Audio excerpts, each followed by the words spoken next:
Wow. Okay. Good afternoon. No, yeah, good afternoon. Grand Rising, Kingdom greetings, great awakening to all of you. Welcome to my channel. Welcome to A Mother's Story. Yes, I promised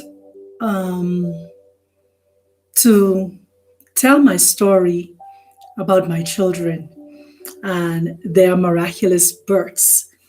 Because sometimes people see you, they see your smile, they see your drive, they see your tenacity, they see your willingness to do whatever the Most High tells you to do. They see your obedience, they see your walk of faith. But they need to also know the drive behind what it is you do. So I decided from the pulling of the Moana ceremony in my spirit to tell my story today. Yeah, today of all days, right?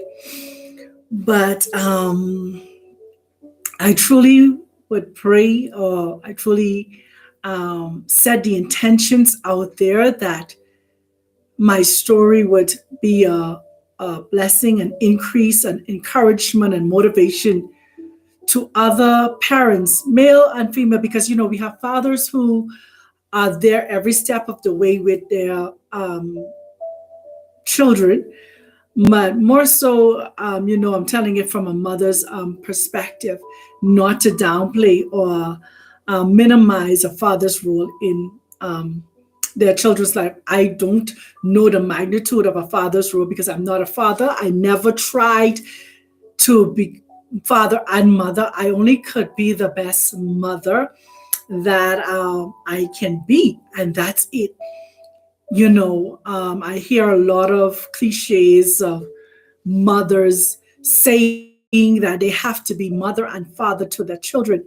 But my views on that is that as a mother, as a woman, you can only be the best mother that you can be. You cannot be a mother and a father. It's impossible because we were not built or created in that role or in that magnitude.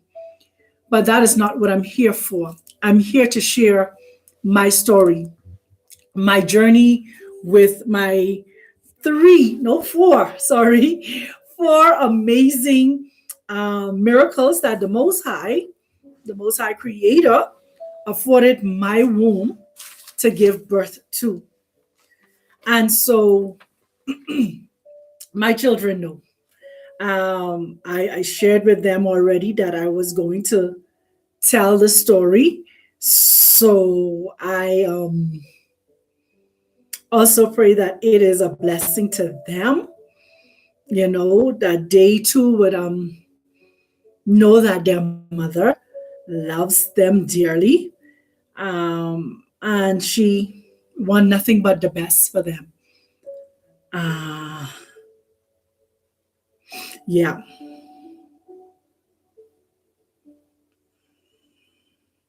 And so I'm going to start.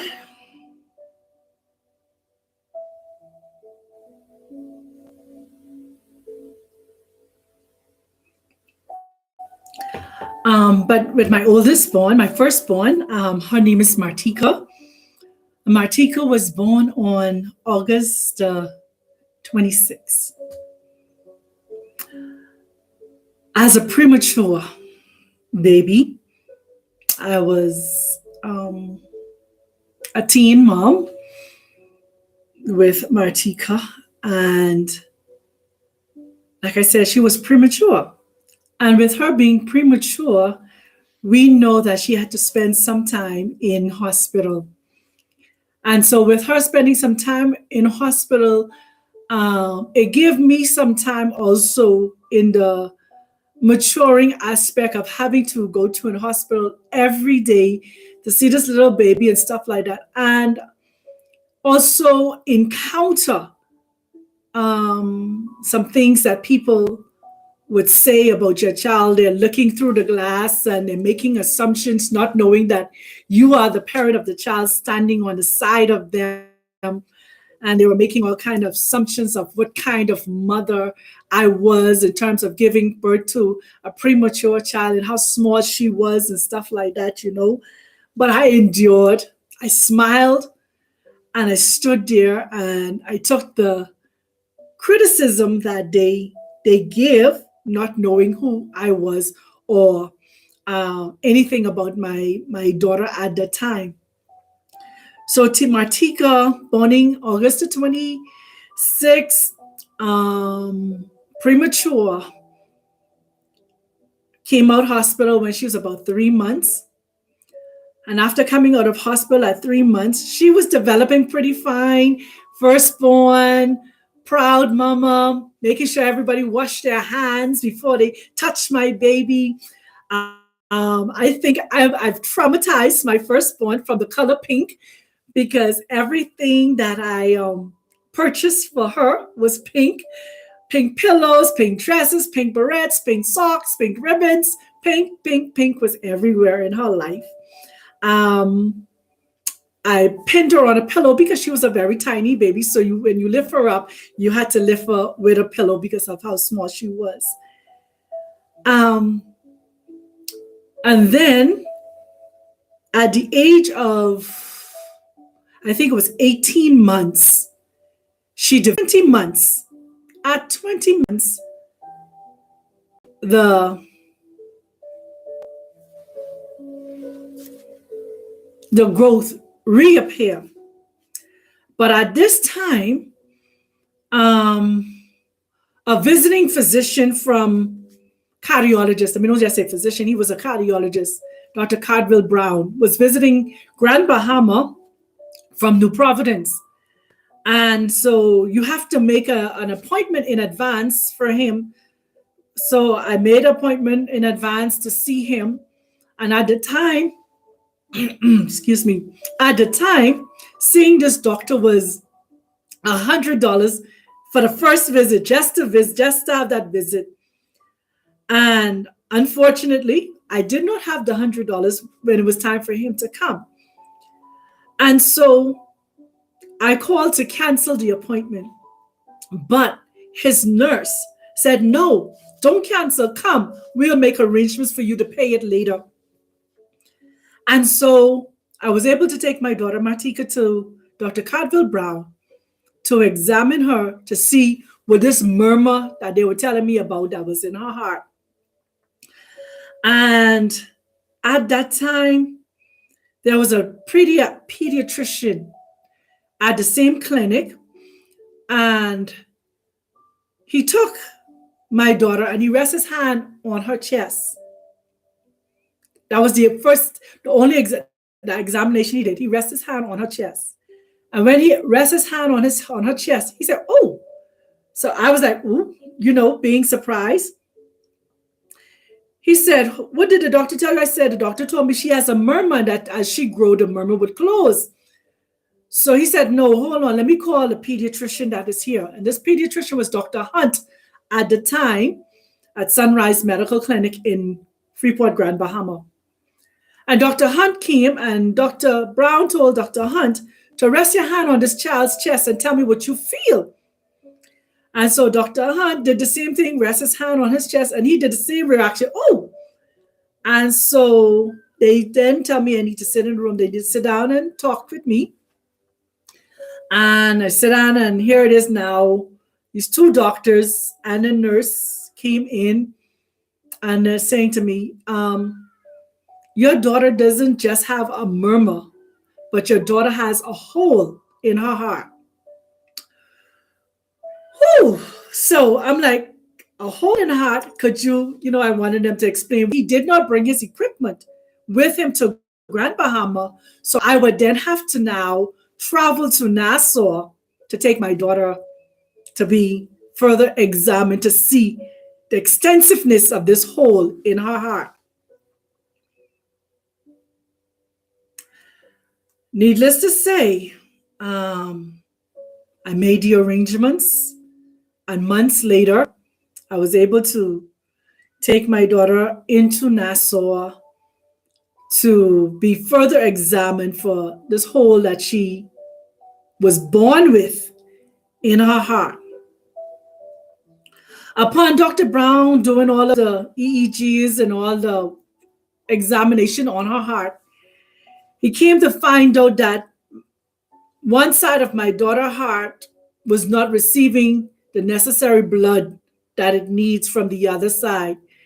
And so in order for her to survive or not, her heart to fail on her, she have to have surgery.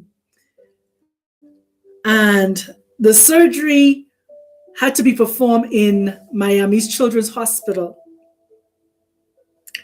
Needless to say that upon getting that news, yes, I was washed away in tears.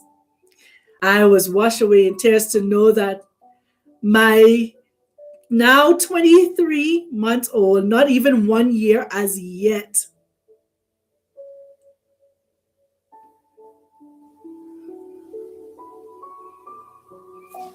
no, she was not even one.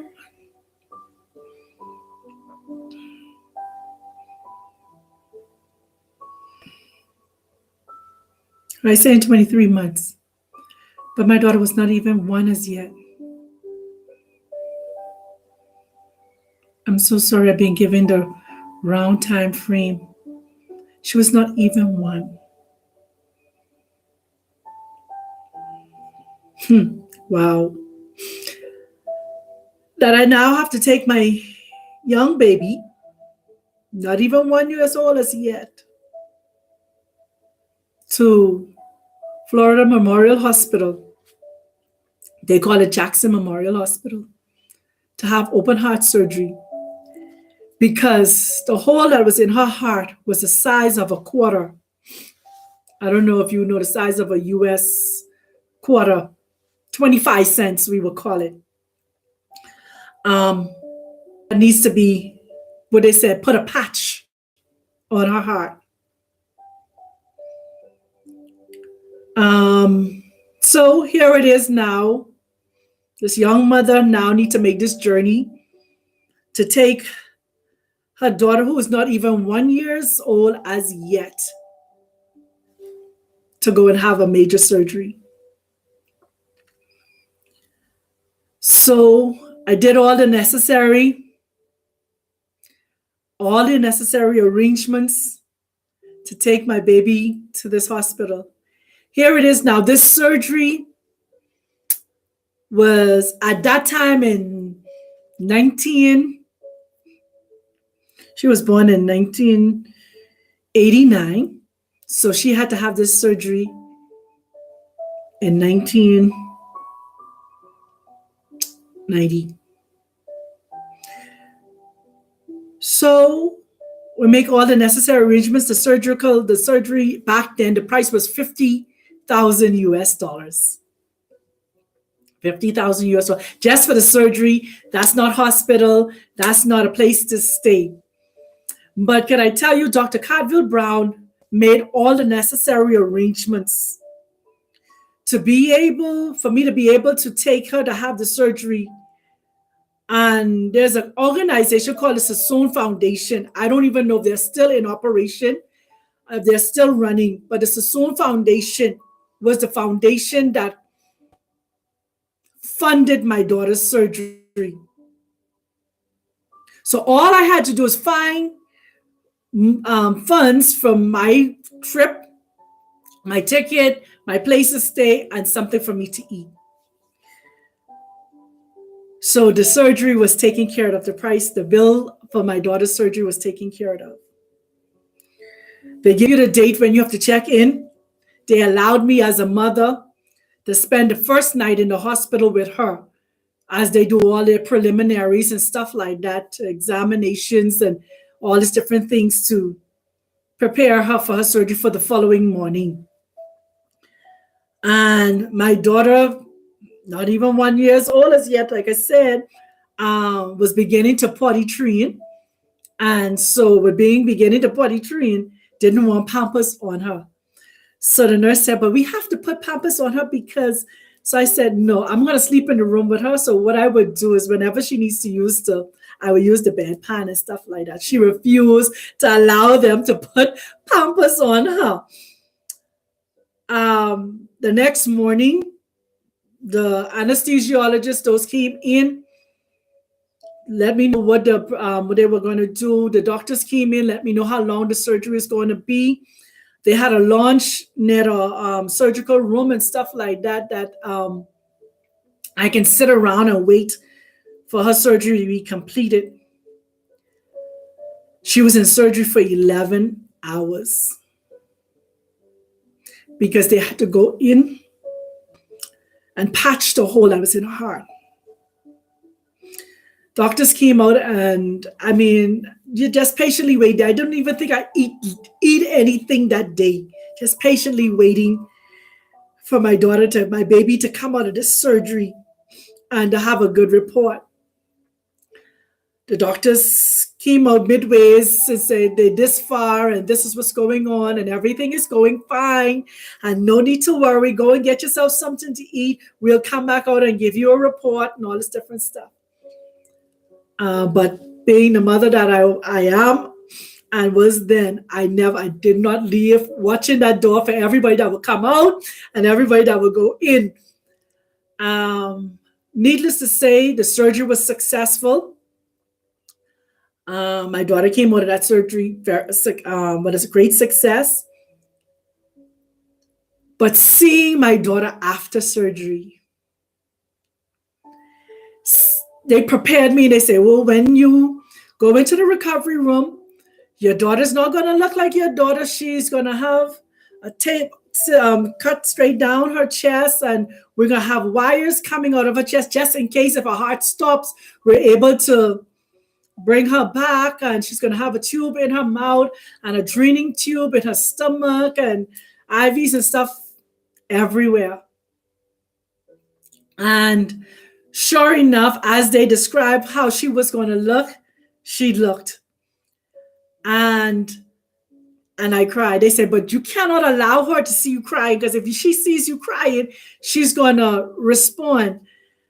And my daughter looks like something that came out of a horror story. Seeing the tube coming out of her mouth, seeing wires coming out of her chest, tube coming out of her stomach, monitors going on everywhere. And I thanks be to the Most High that she was fine. But just as she said, just as the nurse told me, when she saw me, she tried to pull the tubes out of her mouth and reach for me. So they had to now strap her down because as tiny as she was a very strong baby. And so she tried to pull all of these things out to get from underneath them for me to lift her up. But I could not touch her at that time. They had to restrain her. But what I'm saying to you, because if you notice, the topic is the honor of birthing miracles. And she's a miracle because she was only in that hospital. She got checked in on that Monday. She had surgery on the Tuesday. Wednesday, she was recovering so quickly. So quickly. They were able to discharge her to me on that Thursday after having heart surgery. So we stayed in a place that calls Ronald McDonald's house on the property of the hospital. So whereas if anything was to happen, we were able to run right back across to the hospital and get her attention. But fortunately for us, for me, she just had to have a last checkup and they discharged her and they sent us home and said she could go home and do any other follow-up checkups she needs to do with the doctors at home. She's my miracle number one. That surgery happened in 1990. 1990.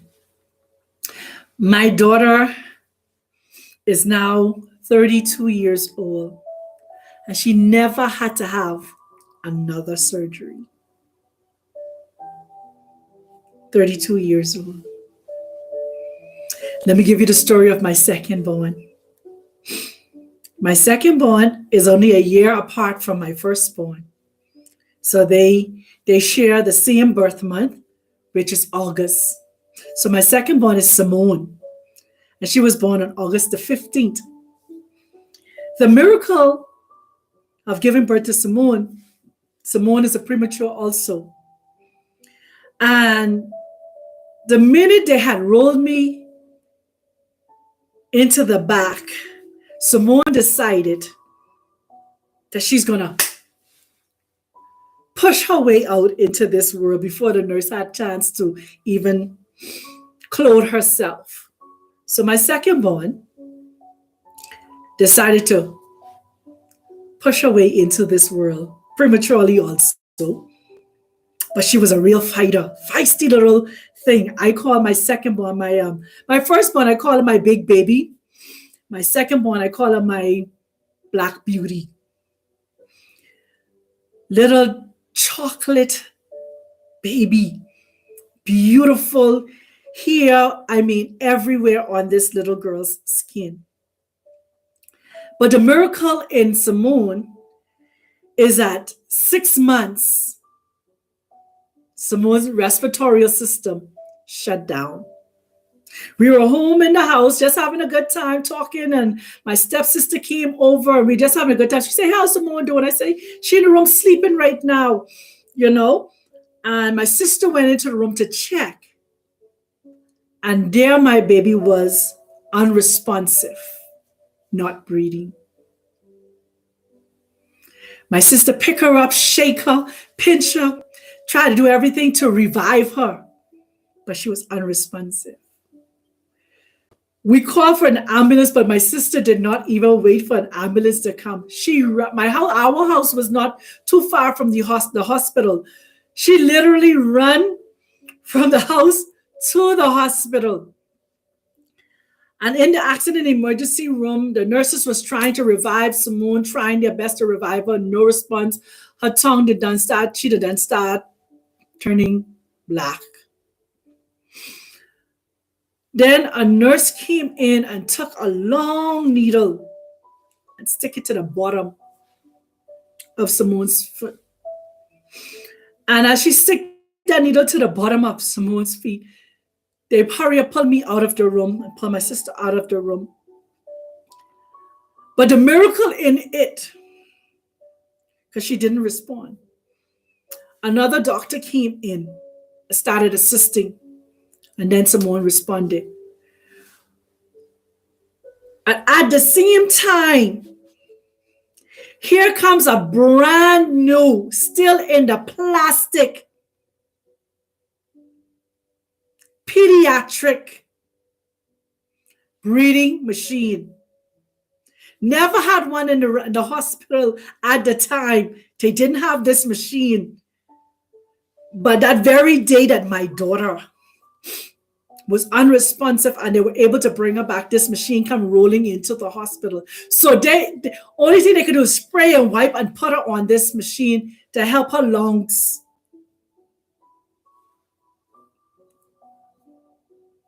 So her lungs, her respiratory system, they said, had collapsed. That's the miracle of my second born. The miracle of my third born. Hey, my son, the one boy in the midst of all of the girls. Jonathan.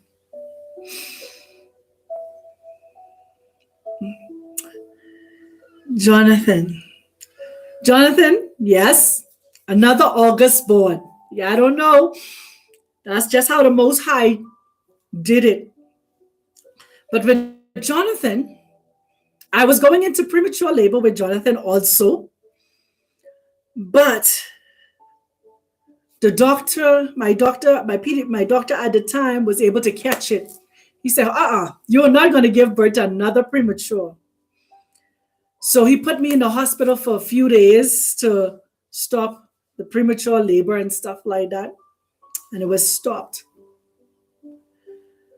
So my miracle with Jonathan's birth is that he's a full-term baby.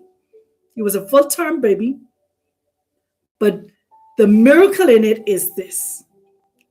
My son, one son that the Most High allowed me to have, was born on August the 8th at 8 a.m., weighing 8 pounds. So he's born on the 8th day of the 8th month, weighing 8 pounds.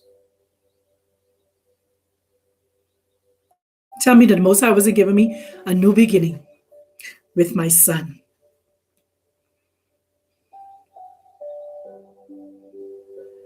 That's the miracle of having my son. Now my last born was Violet.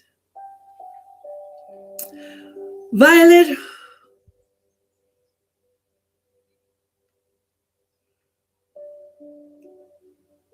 at 8 a.m. Yes. So I missed the 8 a.m. 8 month, 8 day, 8 pounds at 8 a.m. Yeah. That's his birth.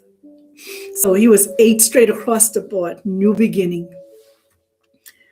Now let me talk about my last born. And I would spend a little bit of time on Violet because, like my son said, Violet was the icing on the cake.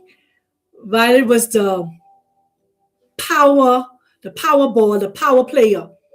Violet was the embodiment of an angel on an assignment. Why I say that? I say that because all of the trauma that surrounded Violet's conception was so numerous. There's 10 years between Violet and Jonathan. Violet was born not in August, no. She was born in November the 17th. Violet lay dormant in my stomach for 5 months. No movement, no craving, no bloating, no appetite. I had my cycle every month to the point where as one of those months I bled so heavily that I needed to use one of my bigger towels to pat my bed that I didn't mess my bed up. But here comes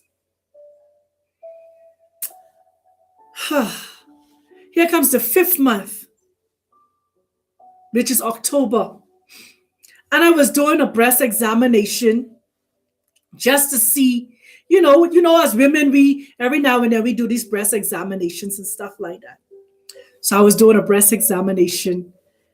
And all of a sudden, in doing the breast examination, here comes some substance coming out of my breast. So I said, oh, no, call the clinic. Let me see if somebody in the clinic, I need to be examined because, and the clinic was still open and the doctor was still there. And so they run a pregnancy test on me, but the pregnancy test didn't show positive. So then I went into the room with the doctor for the doctor to examine me.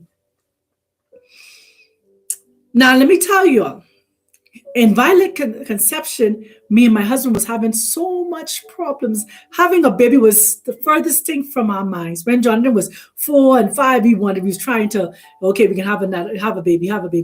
But it was 10 years later. 10 years later. My son turned 10 that August. Violet came that November, exactly 10 years later. So now here it is. I gone into the examination room with the doctor. Doctor examining my breasts, She said, "Mom, you don't know you're pregnant?" I said, "Pregnant what? No, I just had my cycle. It was very heavy." She said, "Mom, you never feel baby move inside of," because she was an Indian doctor. She said, "You have not felt this baby move inside of you?" I said, "Doctor, baby inside of me because I just had my cycle. So, baby could be inside of me." So she measured my stomach and she examined. She said, "You're about 5 months pregnant." My family, friends, I started crying because this was the last thing on my mind, was now having another child in the midst of the chaos of our life at that time. But at the same time, too, she was a blessing. She was a miracle. She lay dormant. When I tell you, I had no sickness, no craving, no bad feelings, nothing. I just did that breast examination as a regular routine check, and that's it. So here comes now, I'm 5 months pregnant. So now I got to call my husband and tell him, baby number 4, Violet, is on the way. Well, she didn't have the name Violet at the time, just, I'm pregnant. Now he was happy, but I wasn't. I was crying because I know what our situation and circumstances was. So they give me a month to come back for checkup, to do all my blood works and all this different stuff. For the 16th of November, no, for the 17th? No, I was supposed to do my checkup on the 18th of November. Yeah, I had a checkup for the 18th of November. And Violet decided that she was going to come on the 17th. I was at school at the time teaching, and I started feeling cramps and stuff like that. So I asked my principal if I can leave. I called my husband and told him, "Come get me. And I need to go to the hospital." So we went to the hospital. The hospital was examining me. I started to dilate. So they tried to stop the dilation. So Violet here, there again, another premature. So I realized all 3 of my girls, premature. All 3 of my girls came early. My son is the only one that is full term. So Violet decided to come at what they call 24 weeks digestation. And those of us who know the story, they tell us that 24 weeks babies don't live. But Violet, born and was breathing on her own, did not need a steroid injection to develop her lungs. Lungs was completely developed. She was weighing 2 pounds, 11 ounces already. I said, if I had carried this child full term, I wonder what size she would have been. Because at 24 weeks, she's already 2 pounds. The only reason they put Violet inside NICU, because, she was premature and stuff. But in terms of her being already developed, she was already developed. Lungs, everything developed. I mean, she was crying, making noise, kicking up a fuss. The doctor still was astonished. Today, all of these years later, Violet memories still linger on in the Princess Margaret Hospital. So they put Violet inside NICU. She spent some time in NICU. But while in NICU, Violet developed meningitis. And I put no blame, and I refuse, we could say the negligence of the nurse and stuff like that, because one time when I went there, I met Violet hand full with her own feces and stuff like that. And thereafter, that encounter is when she now picked up the meningitis. But the doctors did all they could. Dr. Loshan, Dr. Thomas, Dr. There are several of those doctors on that team at Princess Margaret Hospital at the time. Worked on her, gave her the medications that she needed, and she got better. She got better. She put on her weight that was required for her to come out and come home. So she got that 5-pound mark. Violet came home. So Violet came home. Violet was progressing and growing very nicely as a baby, doing very well, thriving, beginning to hold her own bottle and all those different things that I knew a baby would be doing. But at 6 months,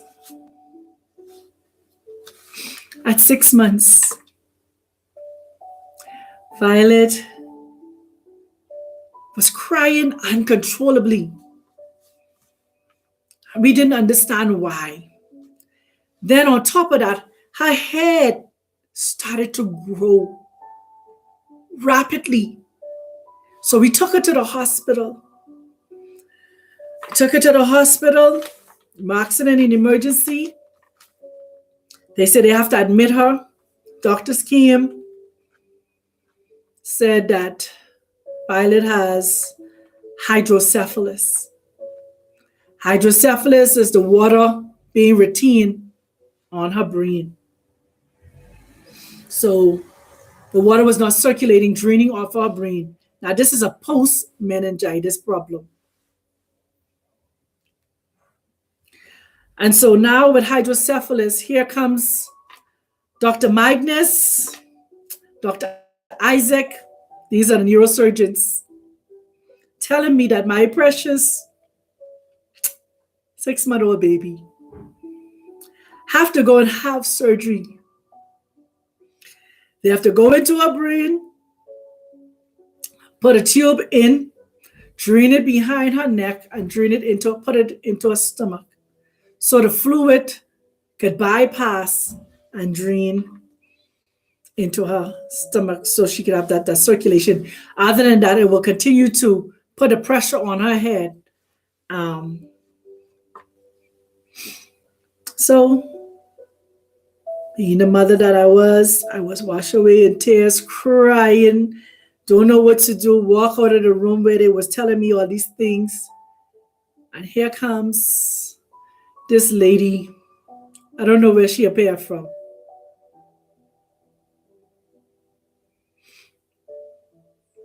Don't know where she appeared from. And she stopped and she tapped me on my shoulder. She said, "Are you okay?" I said, and I dry up my tears. I said, "I'm fine, thank you." She said, "No, what's going on?" So I said to her, "The doctors just told me that my daughter has hydrocephalus and she has to have surgery." This lady said, "Oh, don't worry.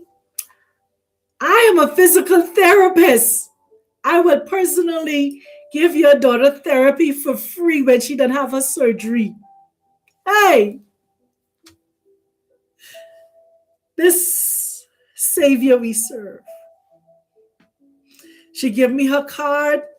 She gave me her business information.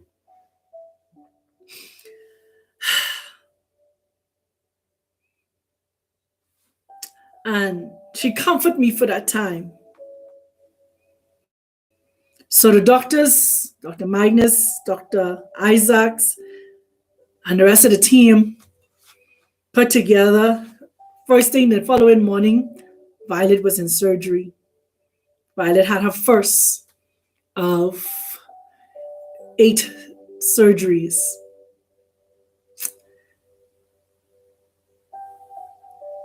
Violet survived that surgery. She stayed in the hospital for a little bit. Then she was back home, thriving and doing well. But she suffered some damage. She suffered some neurological damage, and she ended up with palsy, cerebral palsy, some stiffening of her muscles, and she ended up with a growth stud. So she stopped growing. She couldn't speak. So here it is now, the journey of therapies. Various doctors, Dr. Patrick Roberts, Dr. Paul Roberts, Dr. Davil. I mean, it was just a whole team of people that was dealing with this little girl. Dr. Loshan, Dr. Sincree. Yeah, just a whole lot of doctors dealing with this little girl. Then you had, our hospital in Nassau was a training hospital. So you had a lot of interns that had encounter with Violet. A lot of interns had encounter with Violet. So here it is now. Violet now had finished with her heart surgery. In and out of hospital. She will be out of the hospital for maybe 2 months. Then she'll be back in the hospital for a month or a couple of weeks.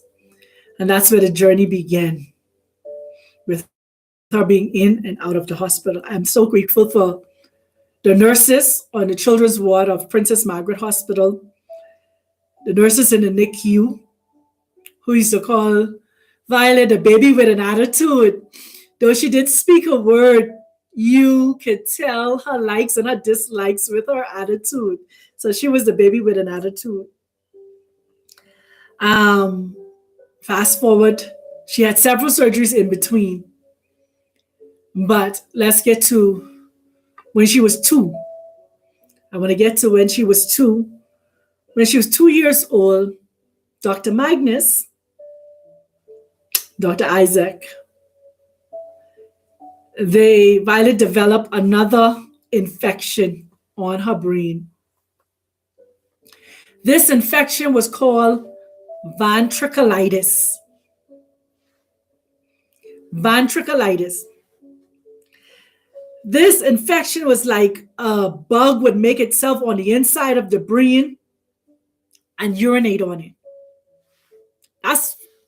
Basically, this infection was the color of the sun, or yellow. It was and the diagnosis I got from Dr. Magnus was no one, not even a healthy person who has never been sick, who have never had surgery, ever survive this infection. He said, and your daughter have had several surgeries, and she has a foreign antibody in her system, which is the tube that she had, what they call a VP shunt. So she had several VP shunts replacement. So he's telling me now, there's nothing else they could do for my child. Let me tell you something, family. I turned to the wall with Dr. Magnus standing there, the nurses standing there, my husband standing there, and I looked to the wall and I said, Father, you gave me this child. I did not ask for her, nor did I see her coming. So you have to prove to these doctors who you are. I put her in your hands. And I walked off and I left. One of the nurses ran behind me and asked, I said, no, I have to go. Here it is now. I left my child. They have a tube that they've placed inside her brain to try and drain this infection off, but the infection would not drain off. It would not move. Here's Dr. Magnus saying he's called all of his neurology friends. Let me tell you something. Dr. Magnus is a very good neurologist. He's Nigerian also. I really appreciate this man.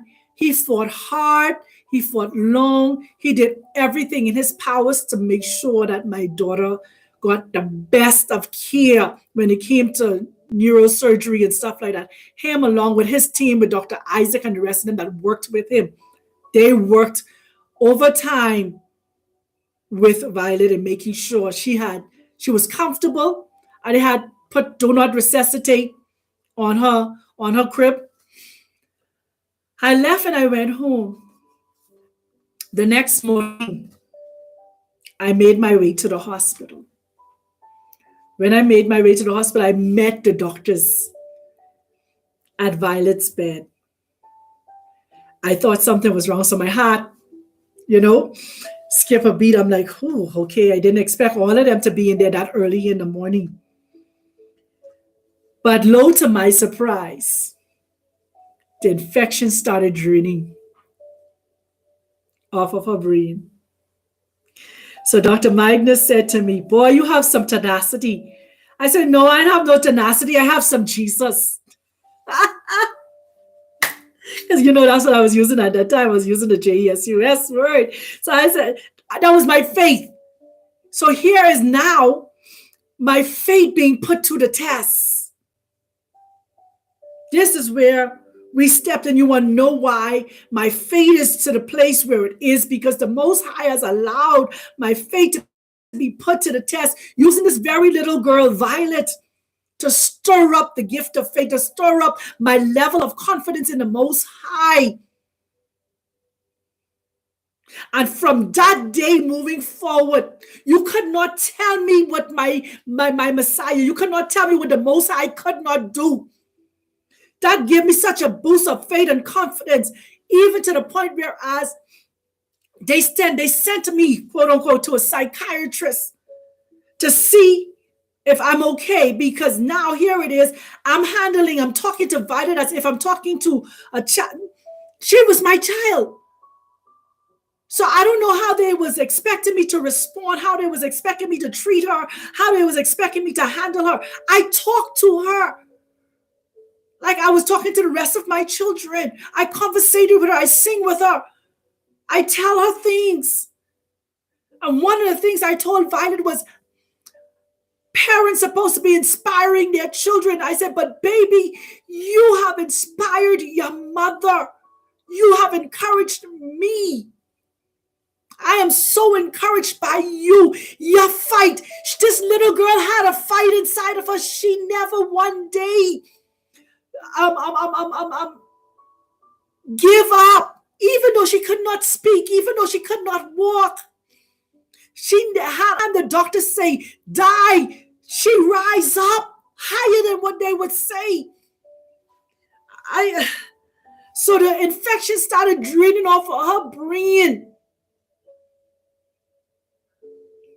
This is when she was 2 years old.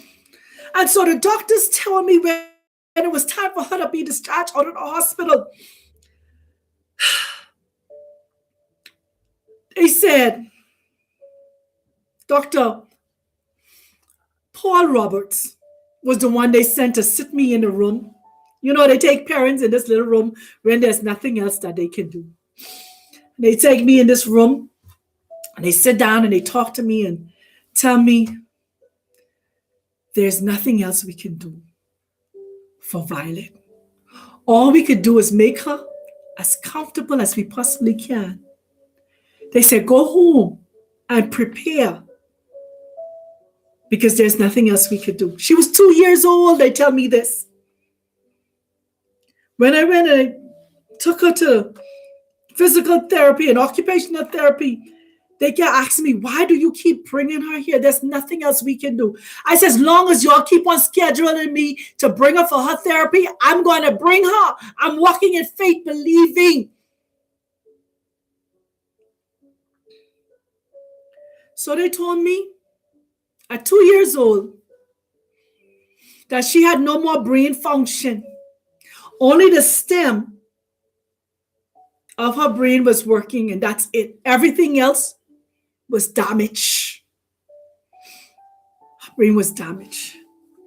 Family, this is a 2-year-old on the children's ward, not an ICU. She was not hooked up to an oxygen mask. She was not hooked up to a heart monitoring beating for her. No, she was still breathing on her own. But they telling me there's nothing else they could do. She was a living miracle.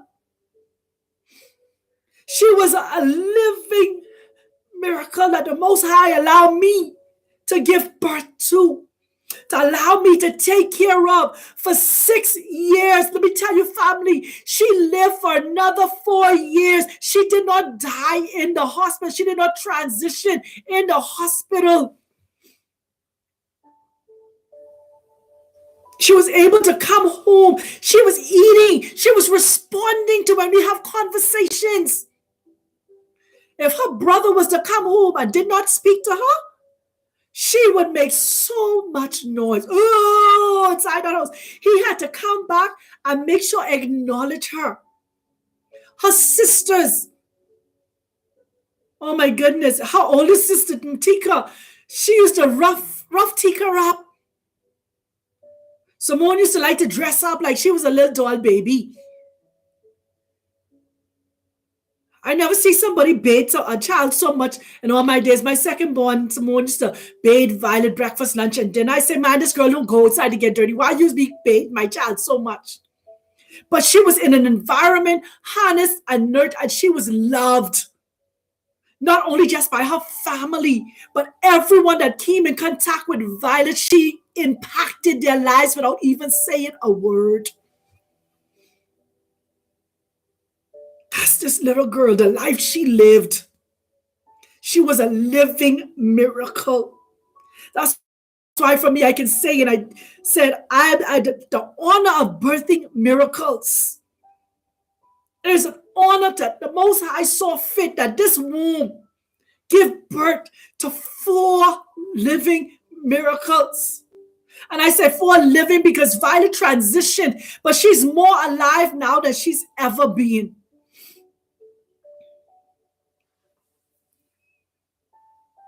So now, the doctors sent me to do a CT scan on Violet's brain, just to confirm what they told me in terms of she has no more brain function. So when I went to do the CT scan, the technician who was doing the CT scan ran out of the room.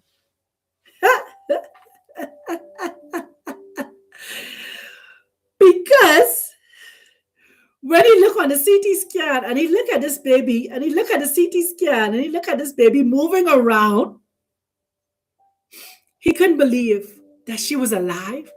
She was breathing on her own, because according to the CT scan, there was no brains should be functioning in there. She should not be living according to the CT scan. But my daughter was still alive. My daughter was still breathing on her own. My daughter was still responding when you talk to her.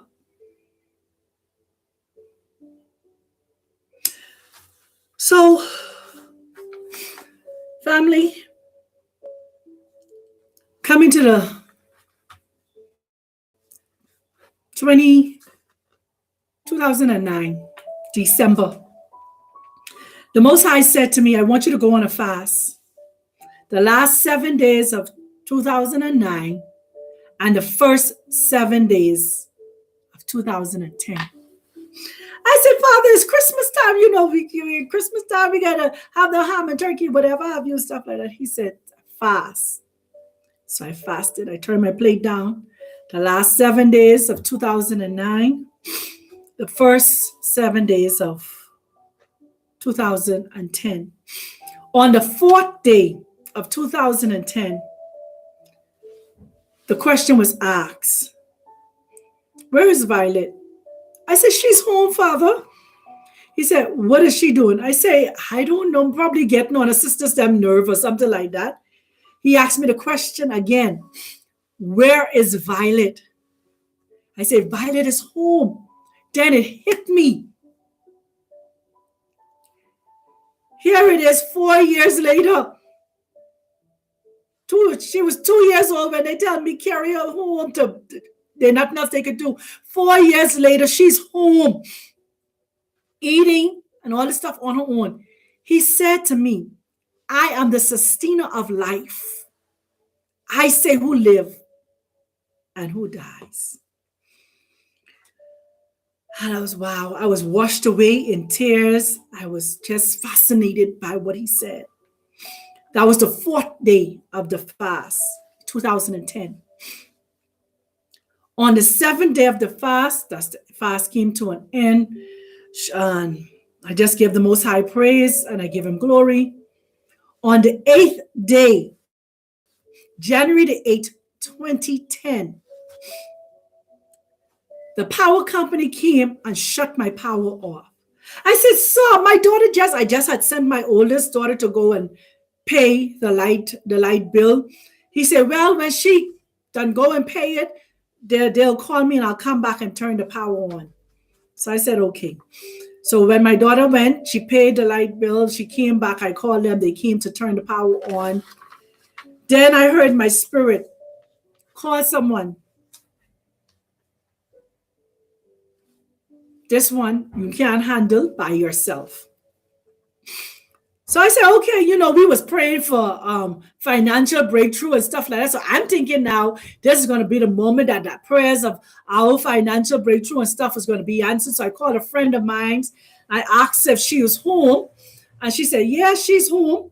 I said, girl, the Most High said he's about to move and do something. And I can't handle this one by myself. So me and Violet coming by you. I can let Tika drop me off. And when we finish praying, she can come back and pick me up. So I told my daughter, come drop me off. We went by my friend's house and we was praying, boy, shammering and breaking down and pulling down and all this different stuff. So while we were in prayer, I went into this trance, and I say trance, but I went into this vision. And in this vision, I saw Violet standing up to this window looking on the outside. So I said, Violet, come to mommy. And she refused to turn around and look at me, but she continued to look outside through this window. And I keep on calling, Violet, come to mommy. Come on, don't let nobody stop you from coming to mommy. Come to mommy. She didn't come. And then I came out of the vision. Couple minutes later,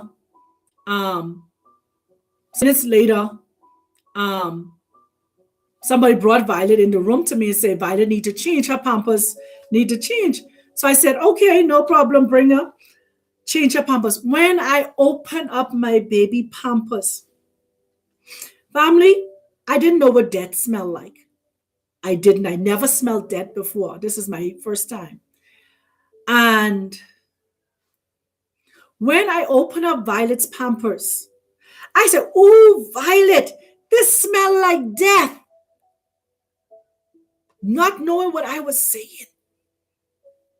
So I changed the pampers off of her. I wrap it up. I put it in a plastic bag. And I told them, don't put this in the house. Put this outside in the trash. Don't put this in the house. And they threw it out the house. Family, could I tell you? I was holding Violet in my hand. And we praying. And I holding Violet in my hand. And we praying, boy. Father, we just praying and speaking in tongues and praying. And my friends say, Violet gone. I say, gone where? And in my head, I still hear her say, ooh. My friend said, Shamin, Violet gone. So I looked down and Violet looking up at me and her mouth fixed like how she was saying, ooh. I say, Violet, this how you leave me? This how you leave mommy? My daughter, my miracle, my 4th miracle, left me on the 8th day of January 2010.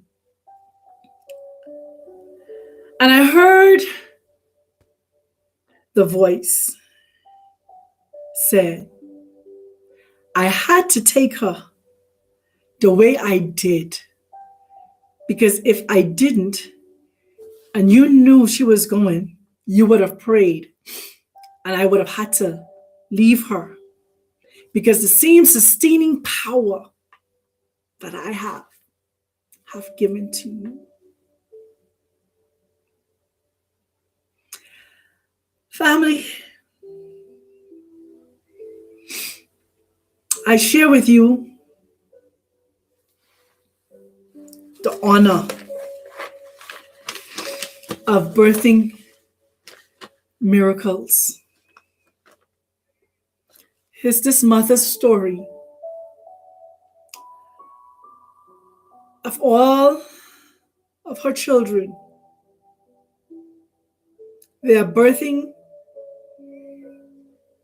the miracle of them still being alive today. 3 of them are still alive, my young adults, Martika, Simone, and Jonathan. But Violet, the power pack, the one who taught me how to have passion and compassion, the one who taught me how to have faith in diverse and adverse circumstances. Even when I was on the job and my bosses was treating me bad, Violet in hospital, they changed my shift. They make me work nights. They make me work mornings. They make me work all kind of crazy hours. It did not break me. But all it did was made me a stronger woman with a stronger faith, a stronger drive, and a stronger tenacity. So I share my story with you that it may encourage you that in the midst of your brokenness, in the midst of your heart press, in the midst of all of your circumstances and situations and all that you're going through and all that you may go through, I share with you this story because someone needs to be encouraged. Someone needs to know that the call upon your life comes with great suffering and great persecution. I'm only sharing you the side of my story with my children. I've not shared with you my persecutions. I've not shared with you the encounters with the dark side trying to take my life. But the mere fact that I am honored to be the mother of 4 actually. Let me say 5. I get 5 from now. 4 miracles, declaring a 5th. But 4 miracles that the Most High afforded me the opportunity to raise, to give birth to. So I hope that this story encourages somebody else. The other thing with Violet's story especially is that in her passing, when it was time for her I had to go in, because she passed at home. So when you pass at home, you have to have the police to come to the house and the coroners to come to the house, and you give a statement and stuff like that. And then when it's time to identify the body, you have to go to the morgue, to the hospital, and identify the body. And so the gentleman that was doing the gentleman that was doing the autopsy on Violet, while I was sitting in front of the police giving my statement, he came out and I died. And I said to him, at home. So he said to me in front of the police officer, impossible. I said, sir, she died at home. He turned and said, impossible. So I said, sir, go and read her files. She passed away at home. So the police asked me, why did he say it's impossible for her to have died at home?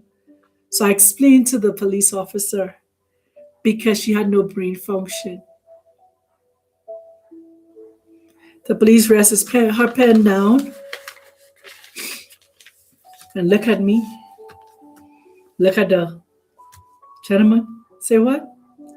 I said she had no brain function. Her only thing was functioning was the stem of her brain.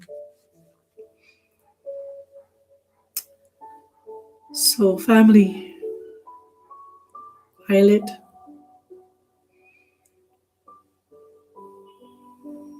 serious miracle that the Most High allowed me to raise for 6 years. Martika, she's still here with us. No more surgeries. Simone, respiratory system never shut down ever again. Jonathan, thriving young man. I'm honored. And the last thing with Violet, the hospital, Dr. Sincree actually asked me if they can use Violet files, at the hospital, because the hospital is a teaching hospital. So I surrendered Violet files over to the University of the West Indies in Nassau, Bahamas, to use her files as part of their teaching curriculum. Because the question is, how could a child at 2 years old, no brain function, not be in ICU, not be on a breathing machine, live for 4 more years? All it is the Most High allowing the doctors them to know He is above their science. And I call names in this video because these doctors are doctors in the Bahamas. They can attest. I'm not giving a faulty testimony of something that's a figment of my imagination. But it is truly Violet. It's a living, breathing testimony of a child that lived from the age of 2 to the age of 6 with no brain function and only the stem of her brain working. Martika, open heart surgery, patch, and never had to do another surgery. Simone, respiratory system shut down, never had an issue after that. Jonathan, his birth, 8888. I love you, family. Thank you for listening. And I pray, I believe that this testimony will truly encourage someone to know that the Most High is well able to do exceedingly abundantly above we can ask, think, or imagine. He's still a miracle working Father. There's nothing too hard for Him to bring us back from, to deliver us from, to heal us from, if we only believe. We must set our affections and afflictions on Him. No matter what the doctor's reports were, I tell you, they tell me go and prepare to bury her. She lived 4 more years. Martika, hole in her heart, size of a coin, yet still she lives. Simone, respiratory system shut down, flat line, yet still she lives. Jonathan, 8888, standing strong. So may the Most High continue to watch over us. May He continue to keep us. May He continue to sustain us. May He continue to make His face to shine upon us. And may He continue to be gracious unto us and grant us peace. Much love, family.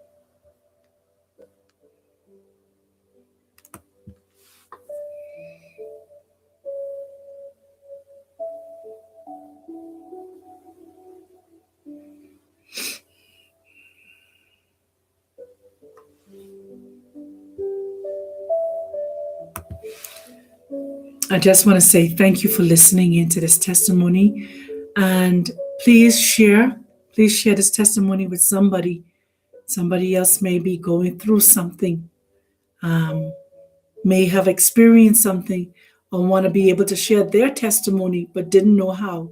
And this testimony would give them the boldness or the courage to be able to share what they've gone through, what they've experienced to help somebody else. Once again, thank you. Matando Masaka, Asante Sana. Enjoy the rest of your day.